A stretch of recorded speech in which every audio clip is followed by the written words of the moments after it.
warahmatullah wabarakatuh. Waalaikumsalam warahmatullahi warahmatullahi wabarakatuh. Bismillahirrahmanirrahim. Alhamdulillahillazi faddala bani Adam bil ilmi wal amali ala jami'il alam. Wassalatu ala Muhammad Sayyidil Arabi wal Ajam wa ala alihi wa ashabihi ajma'in.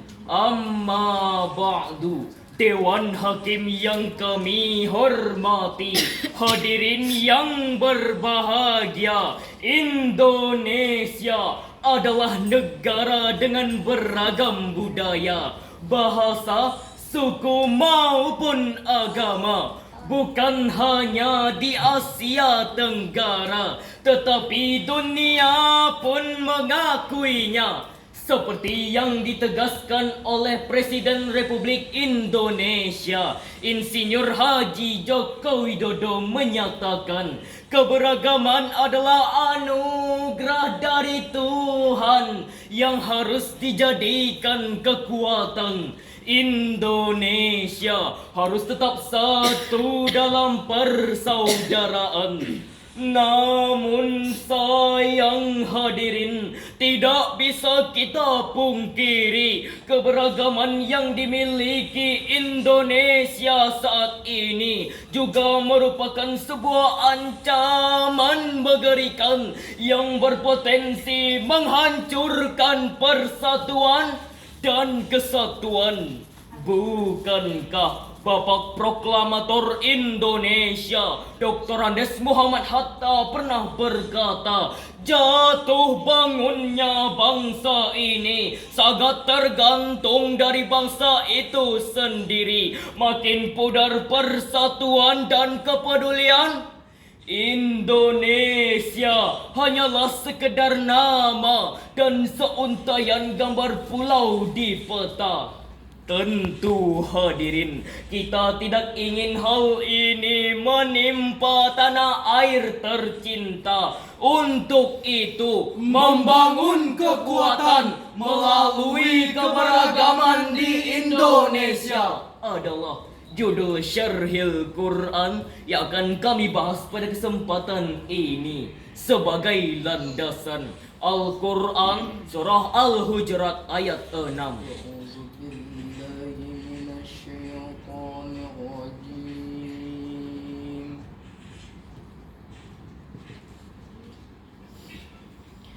Bismillahirrahmanirrahim.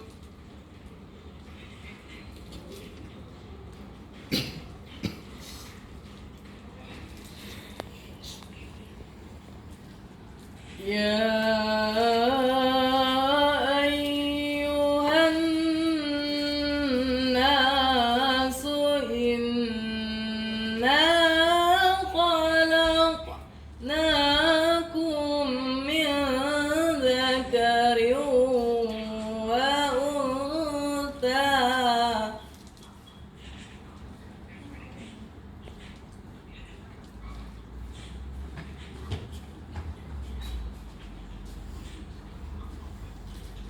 وجعلناكم شعوبا وقبائل لتعارفوا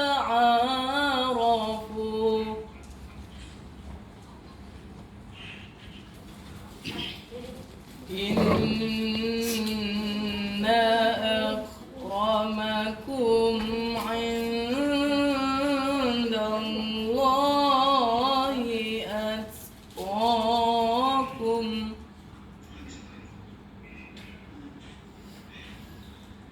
إن الله عليم خبير.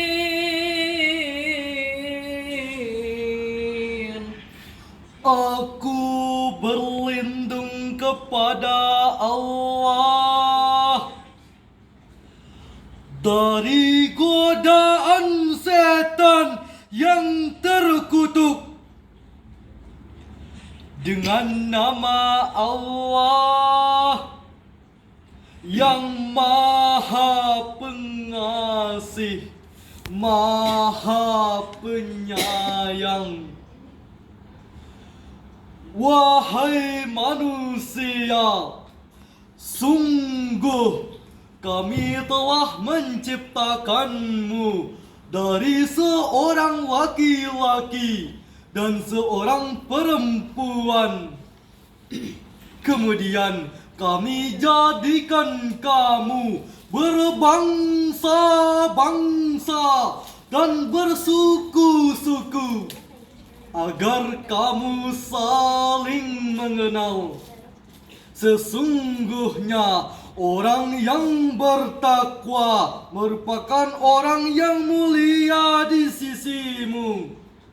Sesungguhnya Allah Maha mengetahui lagi Maha teliti.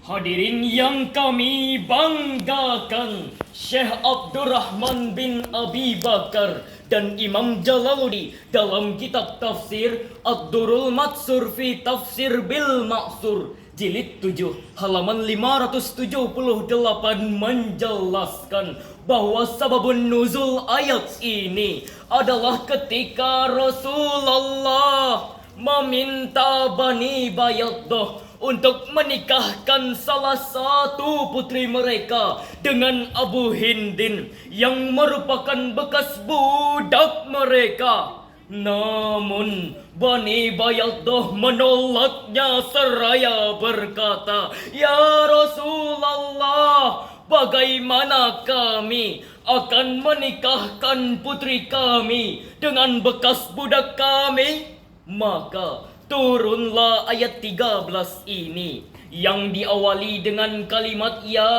ayyuhan nas yang ditujukan kepada seluruh manusia tanpa memandang ras dan golongan, sebagaimana yang ditegaskan oleh Syekh Abu Muhammad Husain bin Mas'ud Baghawi dalam kitab Ma'alimut Tanzil fi Tafsiril Quran juz 4 halaman 265. Inna khalaqnakum min zakari wa unsa, yakni Adama wa Hawa, ay innakum mutasawuna fi nasbi. Manusia diciptakan dari nasab yang satu, dari Adam dan Hawa. Maka tidak ada alasan bagi kita untuk saling menghina, saling membenci, saling merendahkan. Maka alasan bagi kita untuk saling menghina, saling membenci, saling merendahkan antara satu dan yang lain. Betul hadirin? Waja'al wa qabail. Menurut Syekh Abu Ja'far Muhammad bin Jarir At-Tabari dalam tafsir Jami'ul Bayan fi Ta'wilil Quran juz 22 halaman 311 menjelaskan syu'ub adalah nasabul ba'id, nasab yang satu. Sedangkan qabail adalah al-ahzul akbar, rumpun yang paling besar. Profesor Dr. Muhammad Quraisy Shihab dalam tafsir Al-Misbah volume 13 halaman 261 menjelaskan syu'ub dan qabail adalah struktur sosial besar dan beragam, yaitu suku dan bangsa, yang menurut Sayyid Qutb dalam tafsir Fi Zilalil Quran jilid 6 halaman 401 dan 402. Lita'arafu adalah keharmonisan yang dimulai dengan saling mengenal, yang fungsinya lil musyarakah bainas naini fa aksar. Namun hadirin, akhir-akhir ini Indonesia masih dilanda krisis toleransi yang ditandai dengan maraknya isu sara di dunia maya dan di dunia nyata. Hadirin, intoleransi juga mulai menggerogoti generasi. Tawuran antar pelajar hingga mengorbankan nyawa. Rasisme di kalangan mahasiswa berhujung pada pembakaran vihara, perusakan masjid dan pura, Pembubaran paksa jemaat gereja. Bahkan penyerangan terhadap ulama. Nauzubillah. Apakah kita tidak malu, hadirin, kepada para syuhada, pahlawan bangsa? Setelah 76 tahun Indonesia merdeka, kita masih dirongrong oleh diskriminasi, dikungkung oleh intoleransi, dan dicerai-beraikan oleh disintegrasi. Bahkan yang lebih memilukan lagi, perilaku rasis, radikal dan anarkis malah dilakukan secara terang-terangan untuk dijadikan tontonan. Nastaghfirullah. Oleh karena itu, hadirin, perlu tindakan tegas pemerintah terhadap pelaku intoleransi apapun bentuknya. Semuanya Harus ditindak dengan tegas. sehingga walau kita beda agama, Tetapi kita satu bangsa. walau kita beda bahasa, Tetapi kita satu negara. walau beda ras dan budaya, Tetap satu tanah air kita, Indonesia. Rasulullah bersabda, لا فضل لعربي على أعجمي إلا بالتقوى. lalu hadirin, bagaimana cara kita membangun kekuatan di tengah keberagaman? Sebagai jawabannya, mari kita renungkan firman Allah dalam surah Al-Anfal ayat 46. وأطيعوا الله ورسوله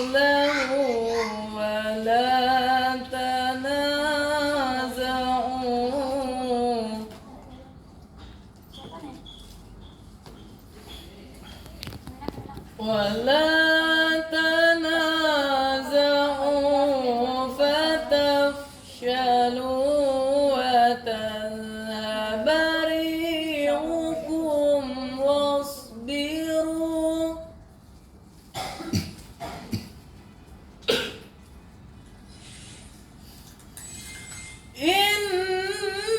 إن الله مع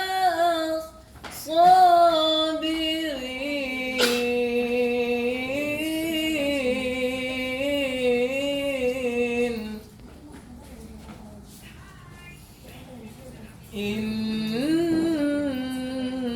إن الله مع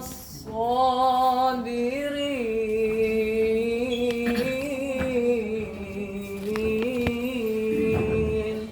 صدق الله العظيم. Dan taatlah kepada Allah dan Rasul-Nya. Dan janganlah kamu berselisih yang menyebabkan kamu menjadi gentar dan kekuatanmu hilang. Dan bersabarlah, sesungguhnya Allah bersama orang-orang yang sabar. Maha benar Allah dengan segala firman-Nya. Hadirin, Syekh Muhammad bin Ali Asy-Syaukani dalam Fathul Qadir Juz 2 halaman 261 menjelaskan, Allah melarang kita untuk berbantah-bantahan, berselisih pendapat yang akan menyebabkan kegagalan. Perselisihan akan melemahkan tekad dan menghancurkan kekuatan kita. Hadirin, sebagai kesimpulan, pertama, Indonesia saat ini sedang dilanda krisis toleransi yang ditandai dengan maraknya isu sara di dunia maya dan di dunia nyata. Kedua, perlu tindakan tegas pemerintah terhadap pelaku intoleransi. Karena toleransi tidak akan tegak tanpa tindakan tegas pemerintah. Ketiga, pemerintah memerlukan dukungan seluruh rakyat Indonesia untuk bersama-sama membangun kekuatan melalui keberagaman di Indonesia. Oleh karena itu hadirin, Mari kita rawat keberagaman, kita hargai kebinekaan untuk meneguhkan keindonesiaan. Seperti syair berikut ini. Memang manis, manis gula-gula. Begitu juga negeri kita tercinta. Banyak suku, suku dan budaya. Ada Jawa, Sumatera sampai Papua. Semuanya ada di sini. Hidup rukun damai berseri-seri. Ragam umat, umat agamanya. Ada Islam, ada Kristen, Hindu, Buddha.